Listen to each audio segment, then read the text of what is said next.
What's up, YouTube? Here's the KLE 500. We're doing a before the tire install measurement of the ground clearance, and as you can see, the bike is level.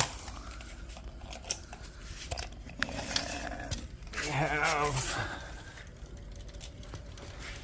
currently at the lowest point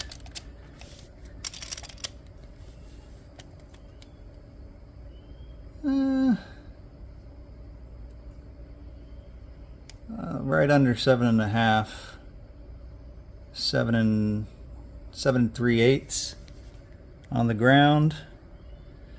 And all right, so now I got the tires installed, front and rear,